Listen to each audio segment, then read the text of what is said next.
in the unforgiving wilds of Arcalis Prime, where the jungle breathes and hunts back, a lone Terran cadet faced the impossible, not with brute force, not with alien instincts, but with cunning, patience, and a mind that refused to surrender. They underestimated him. The jungle didn't. The jungle planet of Arcalis Prime stretched wide and unforgiving beneath a pale green sky. Trees with translucent leaves shimmered in the wind, their crystalline branches humming like a chorus of whispers. The air was thick, damp, and buzzing with life, an alien ecosystem teeming with movement, most of which could not be seen with the naked eye. Nestled in a clearing surrounded by carnivorous ferns and twitching moss, a group of cadets stood in formation, all wearing the standard off-world survival suits. Among them stood Ronan Vex, the only human in the class. Commander Dravik Shilar towered over the group, his scaly body covered in ceremonial armor lined with bone fragments of unknown creatures. His 3 yellow eyes blinked out of sync as he paced in front of the cadets, each step leaving a faint burn mark on the damp soil. Sylar was known throughout the Galactic Academic Federation as the strictest survival instructor across the 10 core systems. His lessons were brutal, unyielding, and tailored to break the weak. Today's assignment, Zilar began, his voice vibrating through his throat sacs like thunder rolling through metal, is simple. Hunt, capture, and present a specimen of the Skarnix, the dominant predator on this planet. Alive if you can, dead if you must. You have 1 solar span of this orbital cycle, 19 chrono units. Return to this point before the Umbra convergence. Failure to present a specimen will result in automatic failure. A collective gulp rippled through the class. The Skarnix was no myth. Everyone had seen the briefing vids. A 6-legged, chameleon-skinned apex hunter capable of camouflaging, sprinting at 40 meters per second, and slicing through bone with razor-like jaws. Even the Goraka cadet, a hulking mammal with the brute strength of a battering ram, shifted nervously in place. Ronan, however, simply adjusted the strap of his survival rig and watched the tree line, his eyes scanning the shadow. Silar's gaze moved slowly across the group until it settled on Ronan. He let the silence linger, long enough to make others turn toward the human. And you, Earthspawn, you claim intelligence is your species' greatest asset. Let us see if that mind serves you better than your brittle bones. Ronan gave no reply, but his jaw tightened slightly. He had heard the nickname before. Earthspawn, soft skin, ground walker. It didn't bother him anymore. What mattered was the challenge ahead. Begin, Zilar barked. The group immediately split, each cadet charging in a different direction. The Exalthari twins darted into the trees using their prehensile tails and clawed feet to swing from branch to branch. Thiska, the beetle-like insectoid, vanished into the underbrush, his mandibles clicking in anticipation.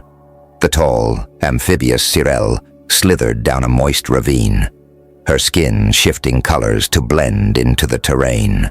The Gorax lumbered into the thickest part of the forest, his massive arms sweeping aside foliage with each step. Ronan remained motionless for a few seconds longer. His eyes swept the jungle, noting terrain elevation, wind direction, water sources, and movement patterns in the canopy.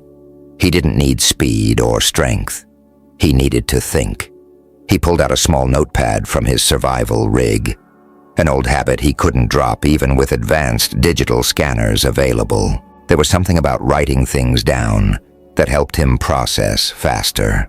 He scribbled notes quickly. Dense canopy reduces visibility. Ground damp suitable for traps. Movement patterns suggest migration paths of small prey. Skarnix likely follows them. Temperature high. Creatures will likely rest in shaded areas mid-cycle. He tucked the pad away and slowly walked toward the northern ridge, moving silently between trees and thick vines. He avoided any obvious paths and steered clear of large clearings. Every now and then he knelt to inspect scratch marks on bark, half-eaten carcasses or broken twigs, signs most others would miss. While the others charged like hunters, Ronan tracked like prey. About an hour into his walk, Ronan stumbled upon a wide indentation in the earth. Claw marks at the edge were unmistakable. Scarnicks. The soil was still moist around the center. Whatever had rested here had done so recently. He knelt down again, this time brushing his fingers over the soil, feeling for residual heat. It was faint but present. The creature had left within the last half hour. He could follow it, but he chose not to. He wasn't going to chase this thing. It was faster, stronger, and deadlier in direct confrontation. So he decided to build the battlefield himself. Returning to the slope of the ridge, Ronan pulled out tools from his pack: lightweight wires, tension hooks, retractable netting, bait capsules, and a foldable entrenching tool. Every item had a purpose. He selected a spot near a game trail, shaded and flanked by thick roots, and began his work. First came the bait. Using organic attractant compounds, he filled the capsule with a strong meat-based aroma designed to mimic a wounded prey animal. Then he buried it just beneath a cluster of moss, exposing just enough to release the scent. Next, he set up a triplin attached to a counterweight system, rigged to drop a weighted net, not to kill, but to immobilize. Along the edge of the trap, he laid strips of high-frequency sound emitters that, when triggered, would agitate the creature's senses and drive it toward the center of the trap. While he worked, he heard distant screams. Somewhere to the east, one of the cadets had likely been injured or outwitted, probably Clickty. He was fast, but reckless. Ronan didn't pause to look. Time was precious, and the trap had to be perfect. By the third hour, Ronan had completed 3 traps at varying distances around the area, each one different, each one designed to exploit a different instinct: curiosity, hunger, or aggression. He covered his trail and retreated to a concealed perch in a high branch, masking his heat signature with an infra shroud. And then he waited. The jungle moved around him. Insects chirped, small creatures scurried. He could hear the rustling of distant cadets still struggling with their pursuit. The Gorax was likely using brute force again, charging, yelling, crashing through trees like a tank. But Ronan knew better. The jungle had rules. It wasn't about domination. For hours he stayed still, occasionally adjusting his position slightly to relieve pressure from his legs. He ate a Nutri-Pack in silence, drank from a self-filtering bottle, and kept one hand on the remote trigger in case a manual override was needed. By the time the sky began to darken, the first sign of the approaching Umbra convergence, he heard it. The soft snap of a branch, followed by a low, guttural hiss. Ronan's eyes narrowed. Movement just beyond the scent trigger pod. He could barely see it. Just a shimmer, a shifting ripple. Against the background. The Scarnicks. It was testing the air, circling. He didn't move. He didn't breathe. The trap would do the work.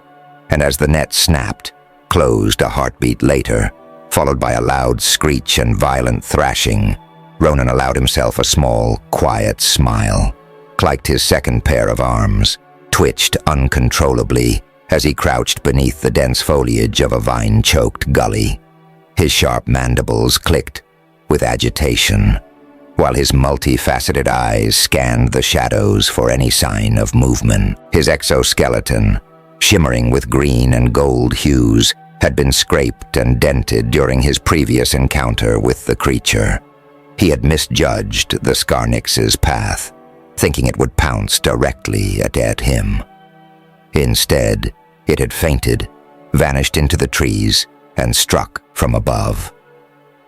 If it weren't for his hardened carapace, he would have been torn in two.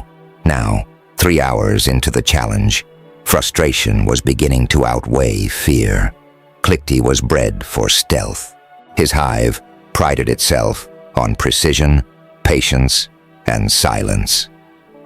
But the jungle here was wrong. Too alive, too unpredictable. Every movement echoed through the vegetation.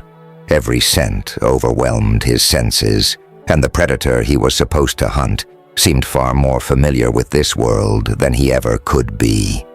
He moved carefully now, inching forward with fluid grace, sticking to the low shadows. In his claws, he gripped a paralytic dart launcher, modified to pierce even the thick hide of most jungle beasts.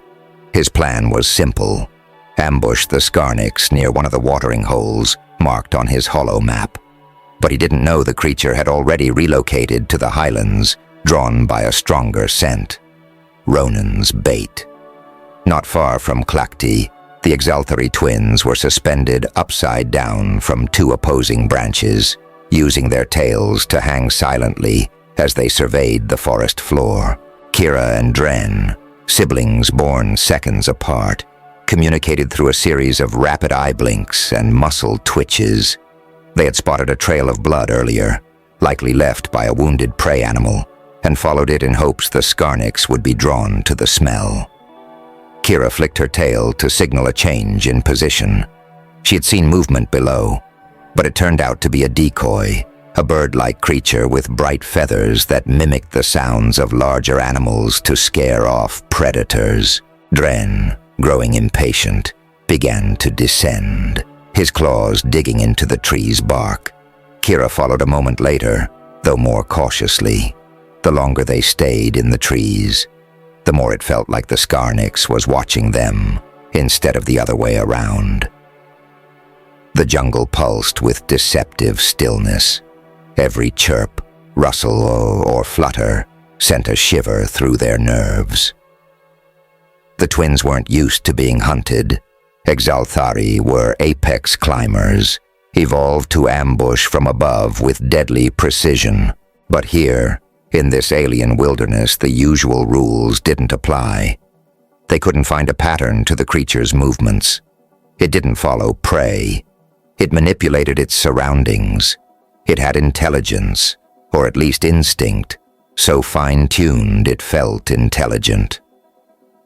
Further south, down in a moss-covered ravine, where the air hung heavy with spores and the ground squelched under every step, Cyril coiled her live amphibian body behind a fallen log.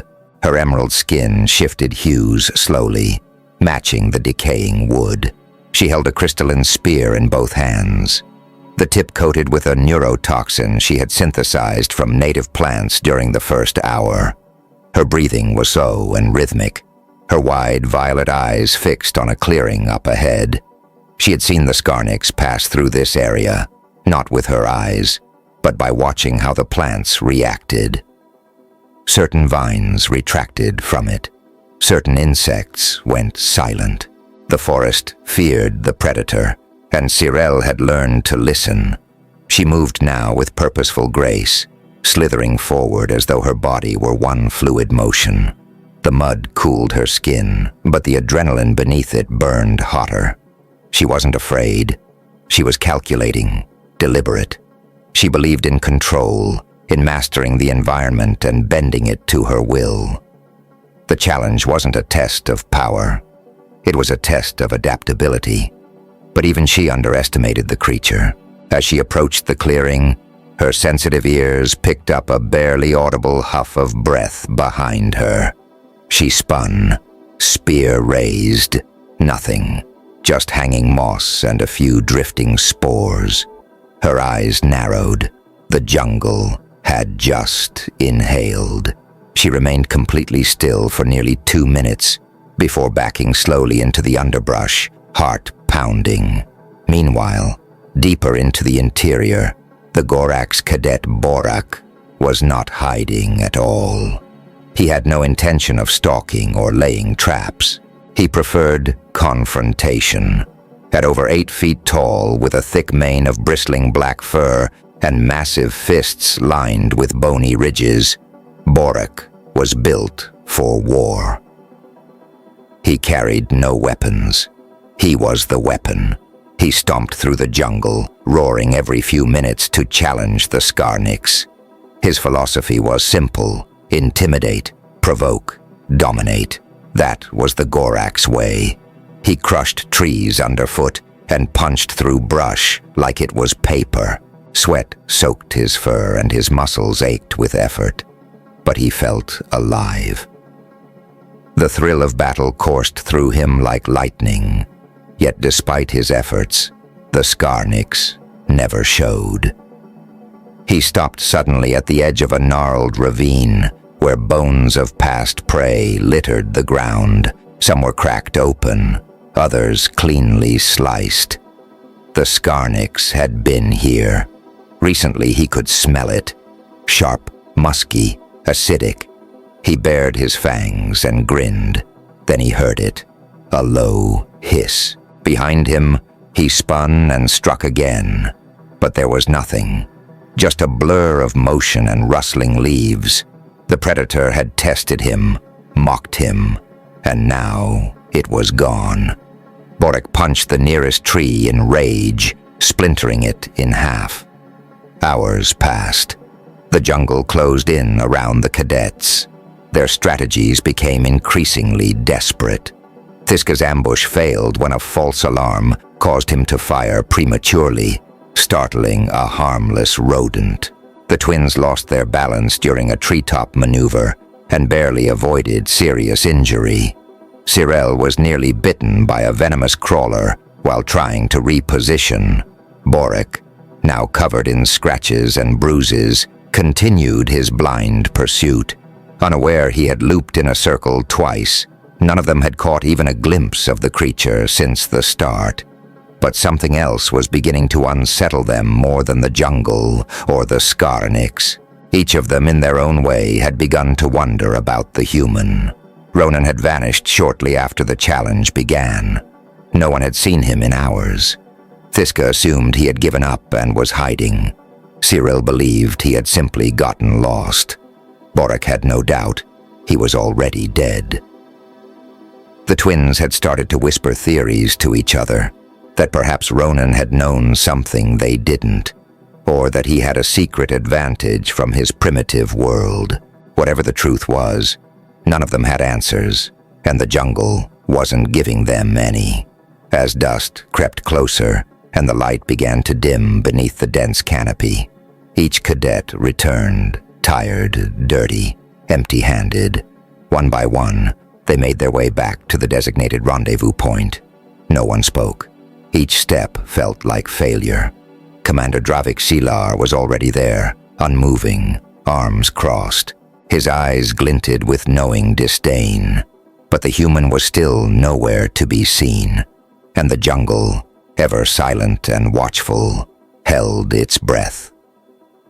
As the light above Arcalis Prime began to dim to an eerie green low-light window, Ronan adjusted his position in the crook of a thick tree branch. The infra-shroud wrapped around him continued to mask his body heat from the infrared-sensitive predators that roamed beneath. But even so, he remained perfectly still, more out of instinct than necessity. His eyes stayed fixed on the triggered trap below. The net had done its job. The Skarniks lay tangled, its 6 limbs thrashing against the tensioned wires and weighted counterbalances Ronan had calculated down to the gram. It was magnificent, even in its desperation.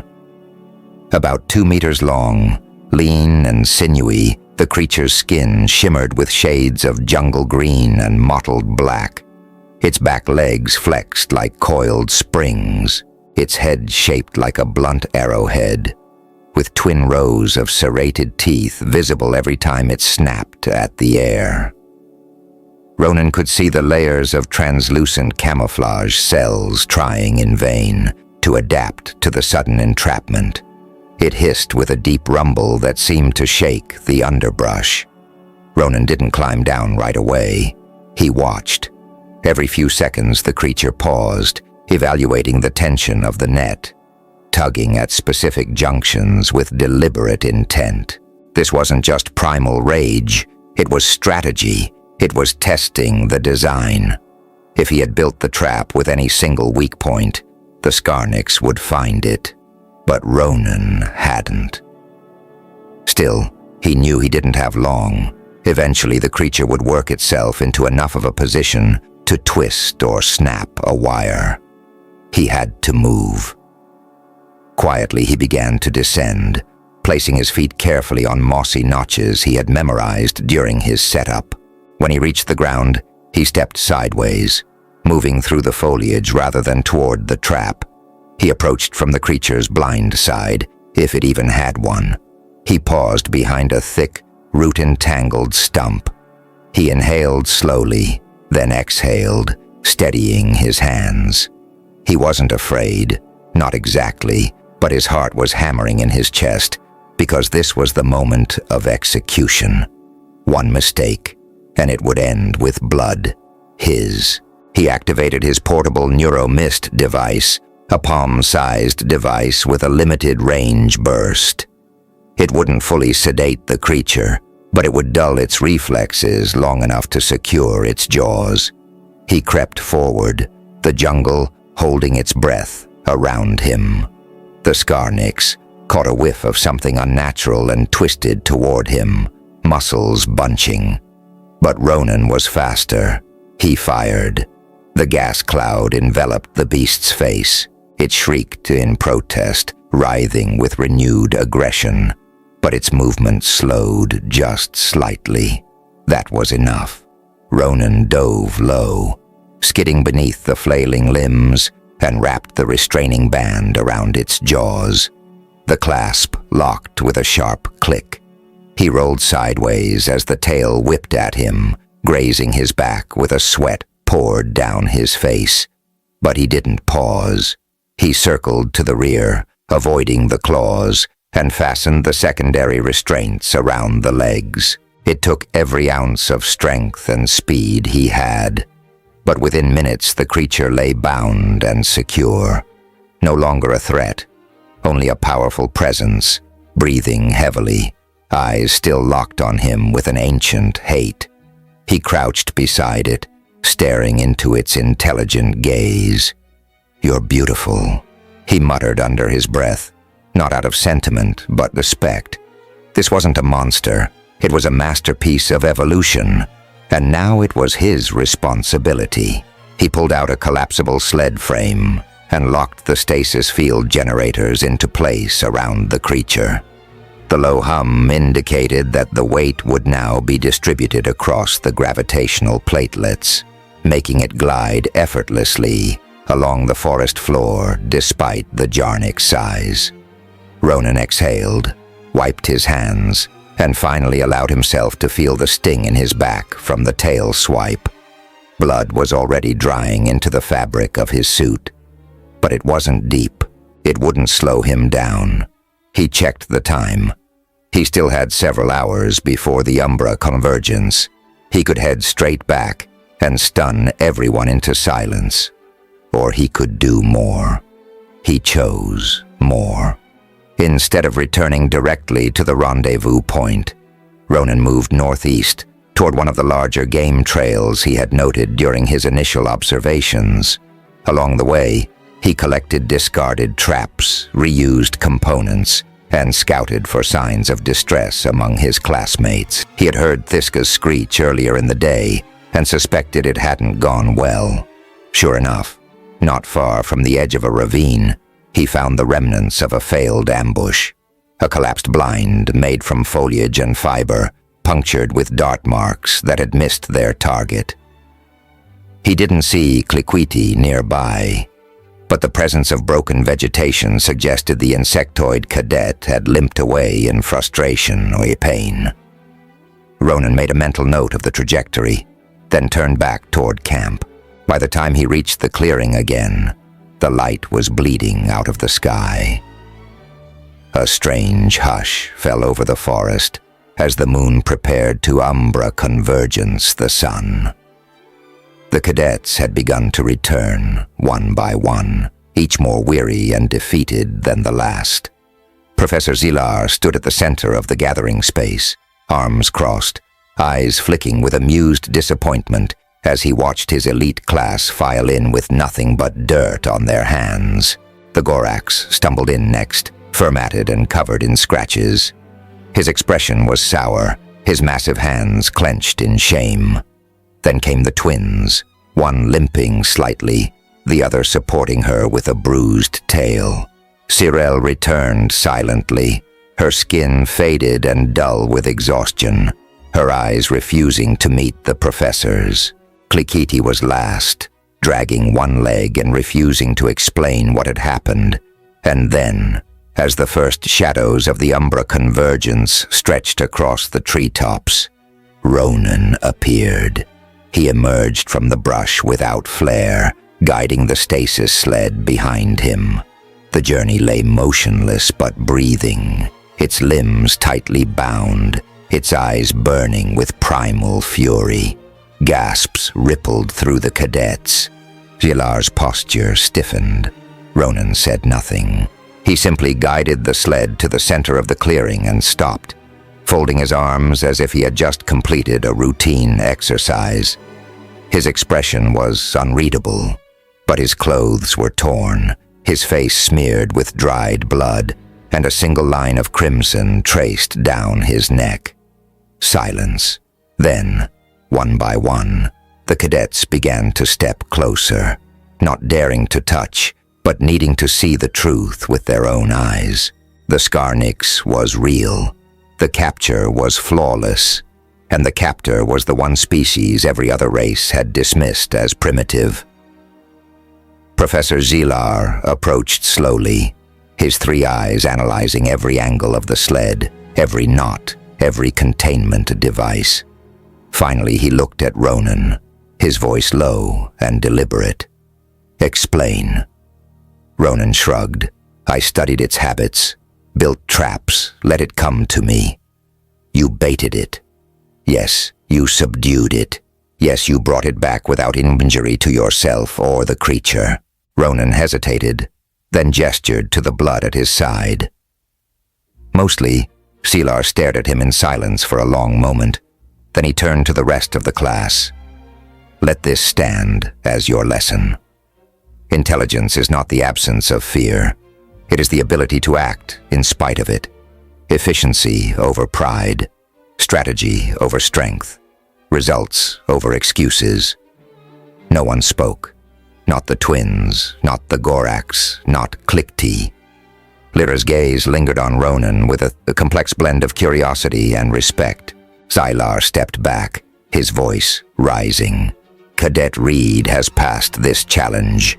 The rest of you, observe him, learn. The jungle favors no species. It only respects those who understand it."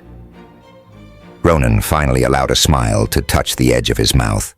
But even then, he said nothing. He simply turned back toward the jungle, eyes already analyzing, mind already working. Because for him, the challenge wasn't over. Not yet. The heat from the small fire danced in rhythmic waves, casting flickering shadows on the surrounding trees. Sparks shot upward, into the now dark sky, momentarily illuminating the twisted roots and vines that formed the boundary of the clearing.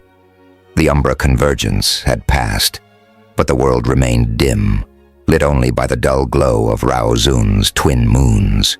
The jungle was quiet, almost too quiet. The usual chatter of nocturnal life had softened, as if the forest itself paused to witness something unexpected, something rare. Ronan crouched near the flames, stacking pieces of dry bark and moss to keep the fire going without smothering the coals. The others stood back, forming a loose semicircle, watching him not with hostility, but with a mix of curiosity and confusion. He worked with the same quiet intensity he had shown during the challenge, saying nothing, letting his actions speak. The Skarnix lay behind him in a stasis field, now asleep under mild sedation. The beast no longer thrashed or hissed. It simply breathed, its massive chest rising and falling in slow, rhythmic motions. Occasionally, one of its claws twitched reflexively, but there was no more struggle in it. Ronan turned his attention to the smaller creatures he had snared on his way back.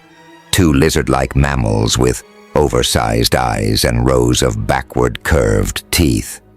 Unlike the Skarnix, these animals were not intelligent hunters, but prey species that lived in the underbrush, drawn to scent trails and heat pockets. He had caught them using two repurposed bait capsules, triggering simple loops of wire tightened by coil torque rig from a broken tent pole. The meat was lean, but not toxic. He had tested a strip with his biosensor module and verified it as safe for consumption with minimal preparation.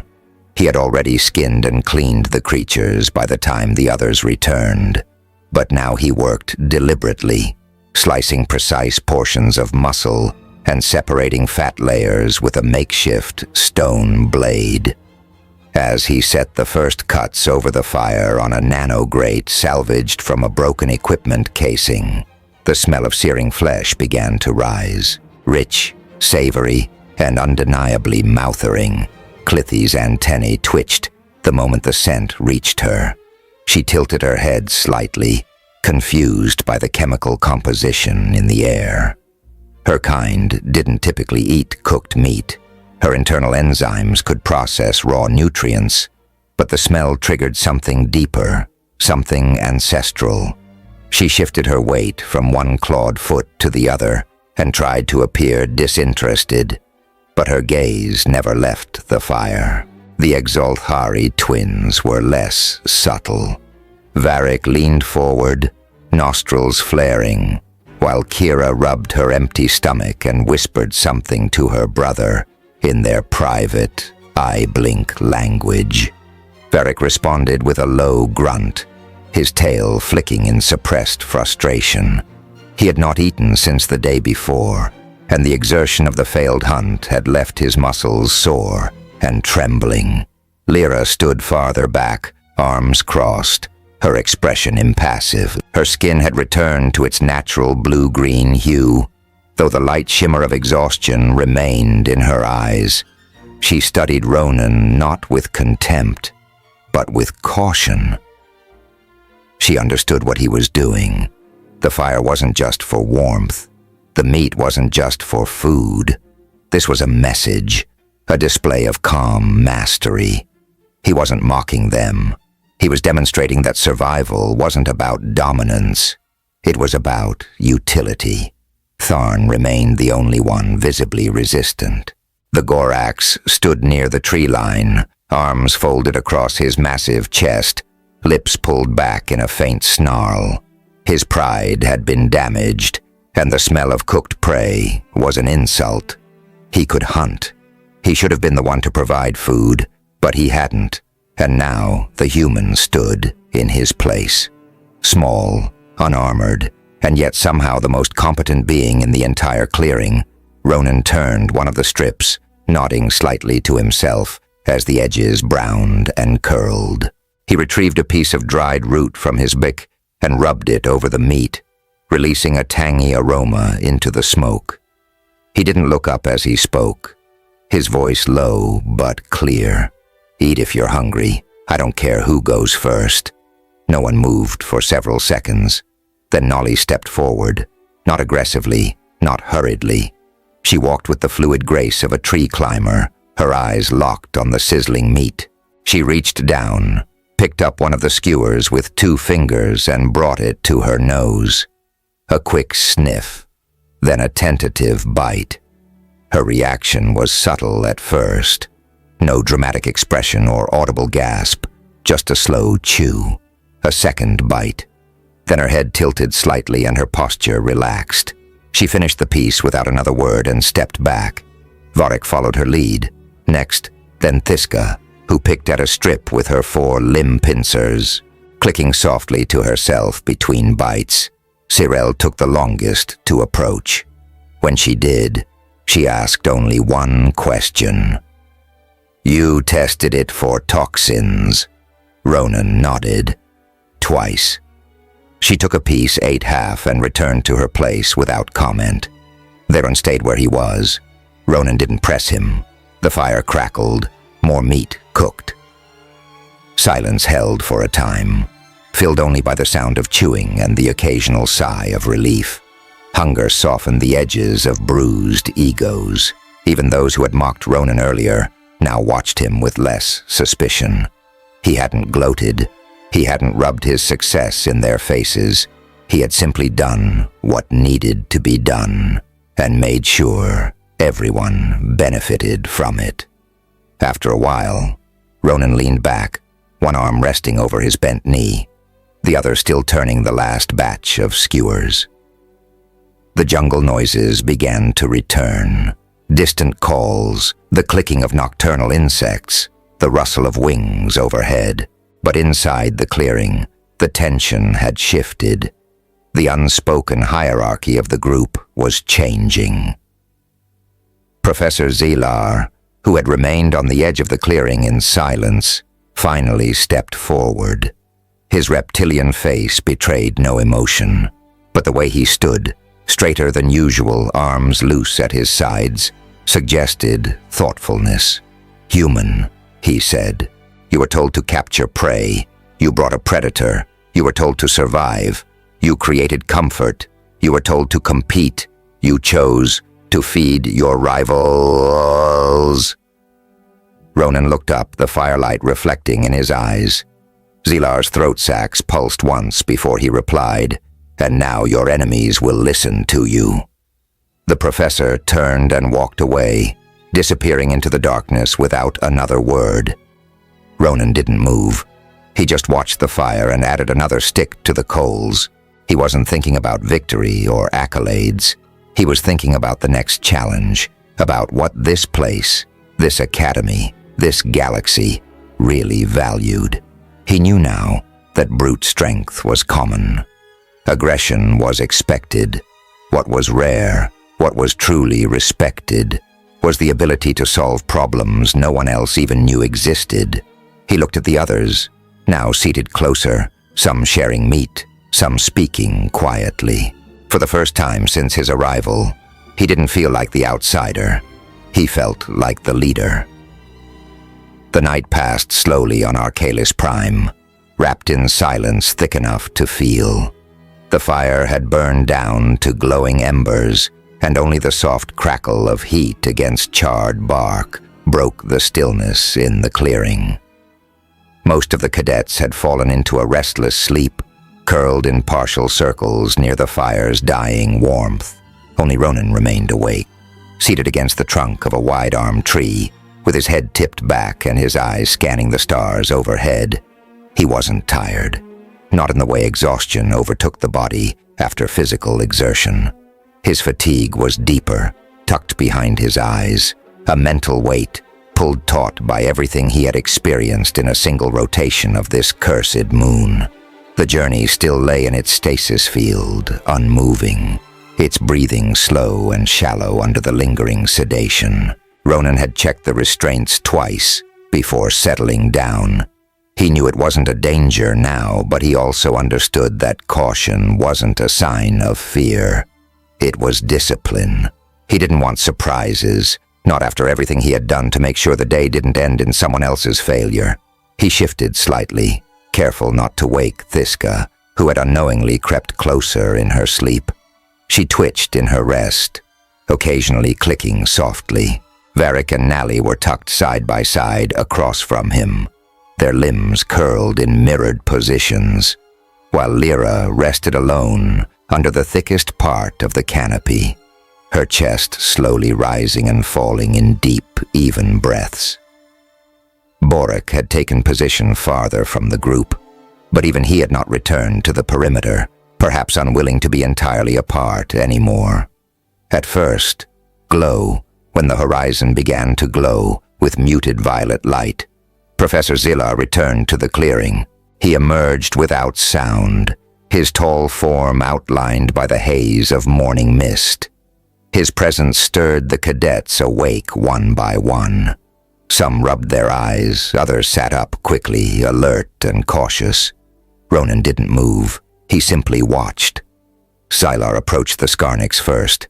He circled it in silence, bending low to examine the restraint configuration, noting the sedation levels, checking the behavioral monitors.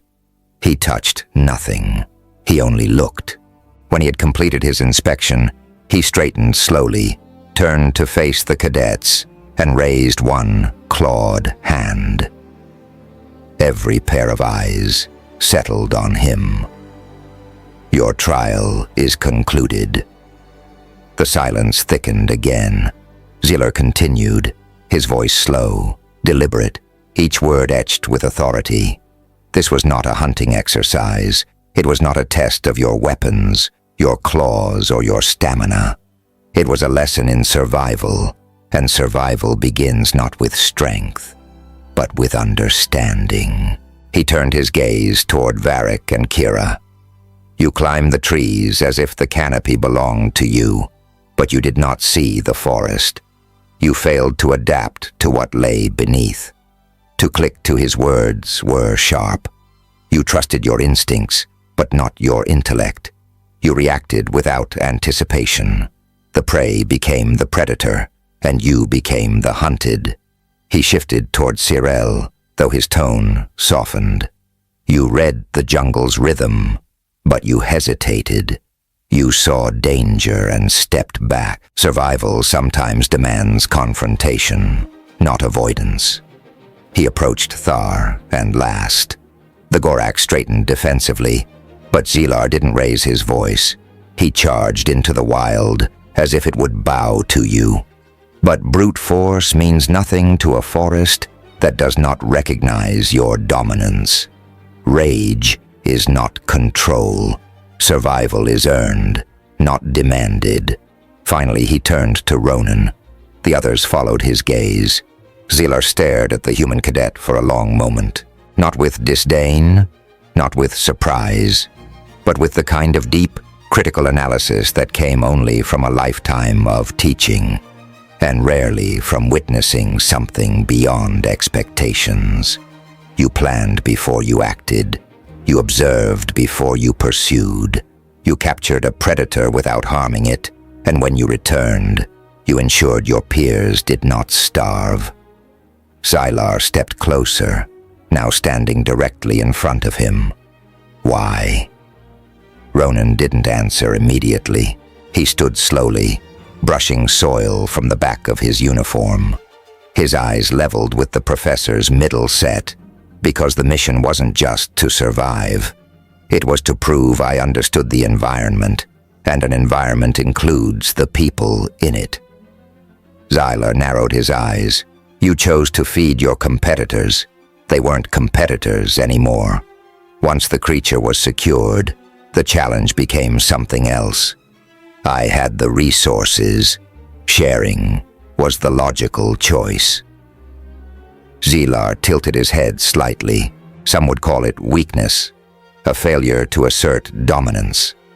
Then they weren't paying attention. The words hung between them, quiet but unshakable. The professor didn't respond at first. Then, without a word, he turned and faced the rest of the cadets. "You all assumed the human would be the first to fall. You expected fragility. You expected hesitation. And what did you witness instead?"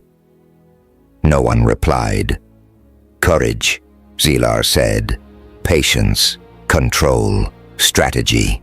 Survival is not about muscle or weaponry. It is about the will to learn and the humility to adapt." Cadet Reed has demonstrated all of these traits, and for that, he will lead the next expedition tier test. The air shifted like a ripple in water. Even Thorin's brow lifted slightly. Lara's posture stiffened in silent recognition. Thiska blinked twice, processing the announcement. Dren and Kira exchanged glances, but neither objected. No one did. Ronan nodded once. He felt no need to respond further. Zila extended a claw toward the center of the clearing. "Break camp. The transport will arrive within the hour." As the cadets moved to gather their gear, the jungle seemed to exhale.